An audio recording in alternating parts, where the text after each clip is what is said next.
देखिए, जनरल फैज़ हमीद की जो गिरफ्तारी है, मामलात गिरफ्तारी पे ख़त्म नहीं होते। मेरे ख्याल में मामलात तो गिरफ्तारी से शुरू हुए हैं। अब चीज़ें आगे किस तरफ जाएंगी, जो प्रेस रिलीज़ भी आई उसमें कहा गया कि कुछ उन्होंने ऐसी हरकतें की हैं रिटायरमेंट के बाद जिसमें आर्मी एक्ट की खिलाफ वर्जी हुई है। अब वो क्या हरकतें हैं, और उसके अलावा हाल ही में हमने देखा कि हमारे जो वज़ीर दिफा हैं उन्होंने एक टीवी चैनल पर फरमाया कि मेरी फैज़ हमीद से मुलाकात हुई थी जब इमरान खान की हुकूमत थी और वो DGISI थे, और उन्होंने हमें कहा था कि आप पंजाब की हुकूमत संभाल लें। तो मेरे ख्याल में ये सारे सियासी मामलात हैं जो आने वाले दिनों में बहुत सारी चीज़ें सामने आ सकती हैं। और जनरल फैज़ हमीद के ऊपर जो इल्ज़ाम है वो भी उस दौर का है जब नून लीग की हुकूमत थी। जो टॉप सिटी वाला मामला है वो 2017 का है। उस वक्त नून लीग की हुकूमत थी, उसके बाद वो दोबारा फिर DGISI बने, उसके बाद वो 2 दफ़ा कोर कमांडर बने।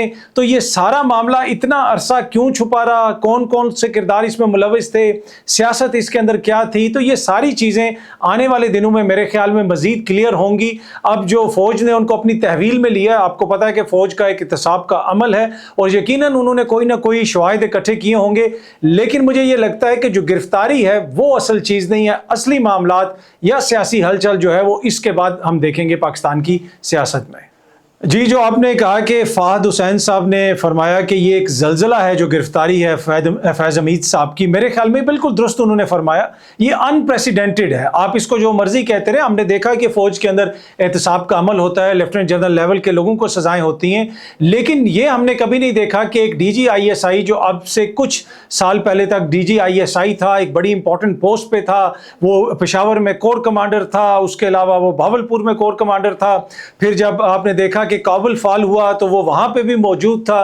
तो एक ऐसे शख्स के ऊपर इतने ज्यादा संगीन इल्जाम, तो वो बहुत ज्यादा चीजों को, जिसे आप कहते हैं ना, कॉम्प्लिकेटेड बना देते हैं कि ये सारा सिस्टम उस वक्त क्या कर रहा था जब ये सारी हरकतें हो रही थी, हुकूमत कहां पे गायब थी। तो जो फ़ाहद हुसैन साहब ने कहा है कि ये जलजला आएगा, तो जिस तरह मैंने अपने पहले भी जवाब में कहा कि गिरफ्तारी से मामलात मुझे शुरू होते हुए नजर आ रहे हैं, यहां पे खत्म होते हुए नजर नहीं आ रहे।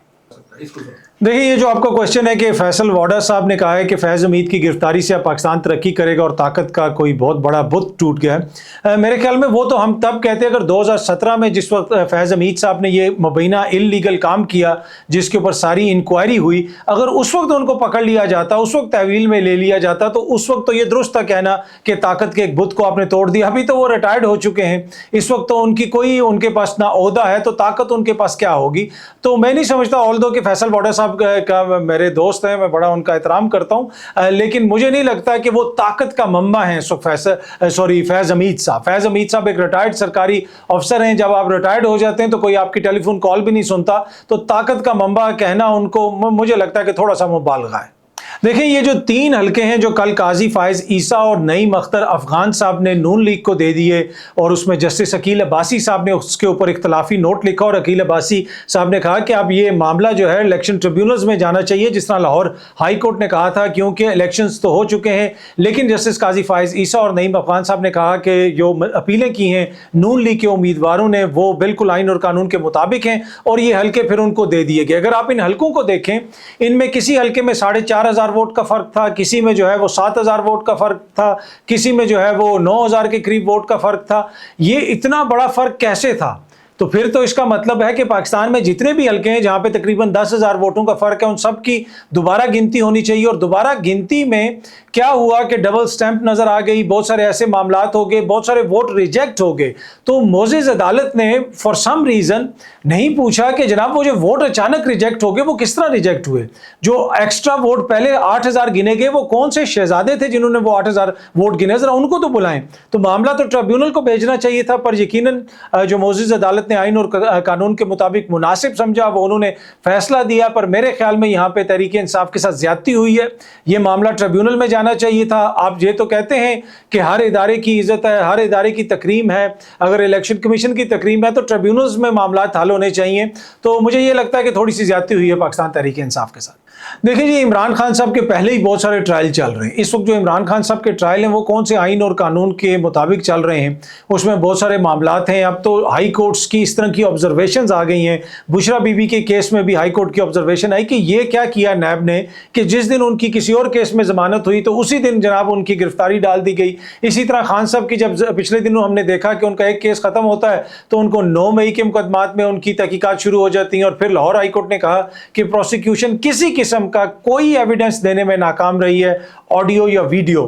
تو مجھے نہیں لگتا کہ عمران خان صاحب کے خلاف کوئی بھی ثبوت ہے حکومت کے پاس جو ان کو کنوکٹ کر سکے. جب بھی یہ معاملہ اعلیٰ عدلیہ میں آئے گا یہ معاملہ ختم ہو جائے گا. جہاں تک فوجی عدالت میں مقدمہ چلانے کا ہے, باتیں تو اس طرح کی ہو رہی ہیں. دیکھیں پہلے ہی عمران خان کا جو بیانیہ ہے اس کا بوجھ لوگوں کے لیے اٹھانا بڑا مشکل ہوا ہے. وہ بوجھ کبھی ادھر پھینکا جاتا ہے کبھی ادھر پھینکا جاتا ہے, اور ایک ایسی سیاسی حکومت جو بالکل جو ہے سیاسی طور پہ اپاہج ہے, جو کسی کے سہارے پہ کھڑی ہوئی ہے, اگر وہ یہ معاملہ فوجی عدالت میں بھیجے گی تو پھر بوجھ انٹرنیشنلی کس کے اوپر پڑے گا, میرے خیال میں وہ بالکل واضح ہے. تو مجھے نہیں لگتا کہ یہ اتنا آسان ہوگا. پر ہیونگ سیڈ دیٹ, جس طرح کی ہم ڈیسپریشن دیکھ رہے ہیں اس حکومت کے بیچ میں اور کہ ہر حالت میں اقتدار میں رہنا ہے, تو پھر کچھ بعید بھی نہیں ہے ان سے. نہیں, ماضی میں تو اس طرح کی نظیریں ملتی ہیں کہ جب فوجی عدالتوں میں بھی لوگوں کو سزائیں ہوئیں تو ہائی کورٹس نے ان کو کالا دم قرار دے دیا. تو یہ قطعاً جو ہے قانونی یا عمل کی انتہا نہیں ہوگی. اگر ان کو فوجی عدالت میں سزا ہوتی بھی ہے یا فوجی عدالت میں ان کو لے جایا جاتا ہے تو اس کے خلاف بھی اپیل ہو جائے گی. اور ویسے بھی فوجی عدالتوں والا معاملہ تو دیکھیں ابھی پڑا ہوا ہے سپریم کورٹ آف پاکستان میں, اور سپریم کورٹ نے پہلے فوجی عدالتوں کو کالا دم قرار دے دیا تھا. جسٹس اعجاز الحسن, جسٹس مظاہر نقوی صاحب اس بینچ کے اندر تھے. اب وہ دونوں جج صاحبان سپریم کورٹ کا حصہ نہیں رہے. فار سم ریزن ان کو جانا پڑا. ایک کو سپریم جوڈیشل کونسل نے فارغ کر دیا, دوسرے خود مستعفی ہو گئے. تو وہ تو معاملہ ابھی بھی سپریم کورٹ کے سامنے ہے, اور کیا پتا سپریم کورٹ جو ریویو ہے اس کو ریجیکٹ کر دے اور فوجی عدالتیں ویسے ہی کالا دم ہو جائیں.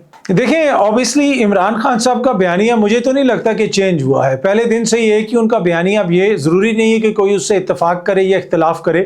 وہ فوج سے بات چیت کی بات کرتے ہیں, بار بار کرتے ہیں, کوئی آج سے نہیں کر رہے. وہ پہلے ہی کہہ رہے ہیں کہ حکومت سے ہم نے بات نہیں کرنی اور فوج سے ہم بات کریں گے کیونکہ یہ حکومت جو ہے یہ کھٹ پتلی حکومت ہے. اب اس کو میڈیا اپنے طریقے سے سپن دیتا ہے. جس دن کہا گیا کہ جی عمران خان نے مشروط معافی کا اعلان کر دیا, اس دن بھی میرے لیے وہ بڑی حیران کن خبر تھی. جب میں نے وہ ساری خبر پڑھی, ٹکرز پڑھے جو وہاں سے آئے تھے, اس میں تو انہوں نے ویسی کوئی بات ہی نہیں کی تھی. انہوں نے کہا تھا آپ ہم سے معافی مانگیں اور آپ ثابت کریں کہ ہمارے کسی بندے نے کچھ کہا تو میں بھی معافی مانگ لوں گا.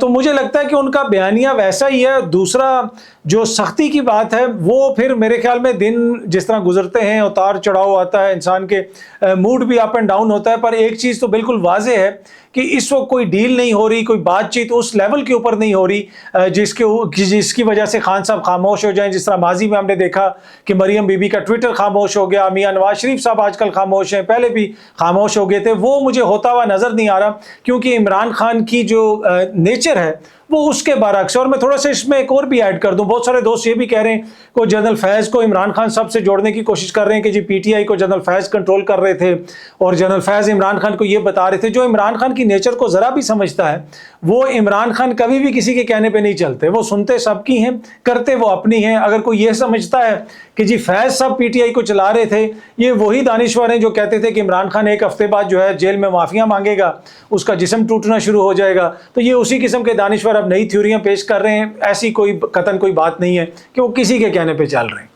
دیکھیں مجھے نہیں پتا کہ وہ ری ٹیک ہوئے کہ نہیں رانا مشہود صاحب کی اور شہباز شریف صاحب کی جو ویڈیو ہے, وہ یقیناً خوشی منا رہے ہوں گے. پرائم منسٹر صاحب کو بھی خوشی ہوگی, اس میں تو کوئی دو رائے نہیں. رانا صاحب نے جو فرمایا کہ سر یہ آپ کا ویژن ہے, وہاں پہ تھوڑا سا میرا ویژن بلر ہو گیا. میں ٹی وی جب دیکھ رہا تھا وہ دیکھتے ہوئے کہ یہ کون سا ویژن ہے. یہ ویژن ہمیں بجلی کے بلوں میں نظر آ رہا ہے, یہ ویژن ہمیں مہنگائی میں نظر آ رہا ہے, یہ ویژن ہمیں سیاسی عدم استحکام میں نظر آ رہا ہے. ایک بچہ ہے, ایک لڑکا ہے, اس نے اپنی محنت سے سب کچھ جو ہے وہ حاصل کیا. تو اب آپ دیکھ لیں کہ وہ حکمران جو عوام کو اس کی محنت کا کریڈٹ نہیں دے سکتے, آپ اس کو اور کچھ بھی نہ دیں, کم از کم اس کی محنت کا کریڈٹ تو اس کو دے دیں. انہوں نے اور کسی کو کیا دینا ہے. پر اینی وے یہ ان کا ویژن ہے, ہم کیا کہہ سکتے ہیں. دیکھیں میں اب یہ جو مخصوص نشستوں والا معاملہ ہے, اب 3 سیٹیں تو نون لیگ کو مل گئی ہیں اور کہا جا رہا ہے کہ مخصوص نشستیں جو ہیں پاکستان تحریک انصاف کو ملیں گی یا نہیں ملیں گی.